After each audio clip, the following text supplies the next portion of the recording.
আজকে আমি বলবো যে স্ট্রেঞ্জার 50-701 অ্যাম্পলিফায়ারটা অরিজিনাল এবং ডুপ্লিকেট কী করে চিনবেন। তো প্রথম কথা হচ্ছে এই যে ক্যাপাসিটার দুটো দেখছেন, এই ক্যাপাসিটার দুটো অরিজিনালে যেমন আছে মোটা, এটা কিন্তু ডুপ্লিকেটে কোনোদিনই থাকবে না। দ্বিতীয় কথা হচ্ছে আমাদের যে ড্রাইভার বোর্ডটা আছে, ড্রাইভার বোর্ডটা কিন্তু অনেক বড় সাইজ এবং অরিজিনাল 50-701 লেখা আছে, এটা কিন্তু লেখা থাকবে না।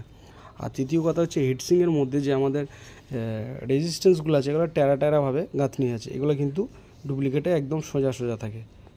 এবং চতুর্থ যেটা মেন পয়েন্ট, এটা সবসময় ফলো করবে, এটা হচ্ছে মডেল সিরিয়াল নাম্বার। এর মডেল সিরিয়াল নাম্বার ওয়ারেন্টি কার্ডে মডেল সিরিয়াল নাম্বার সাথে মিশতে হবে, তবেই কিন্তু এটা বোঝা যাবে। যেমন এটা 15-66-434, এখানেও দেখো 15-66-434 দেওয়া আছে। তো এইটাই হচ্ছে অরিজিনাল এবং ডুপ্লিকেট অ্যাম্পলিফায়ার চেনার উপায়। তাছাড়া বাকি কিন্তু সব সেম দেখায় এবং যখন গানটা বাজে তখনও কিছু বোঝা যায় না। তো বন্ধুরা, অ্যাম্পলিফায়ার কেনার আগে অবশ্যই একবার দেখে নেবেন অরিজিনাল এবং ডুপ্লিকেট, এবং মেড ইন কলকাতারটা নেবেন, দিল্লিরটা কখনোই না।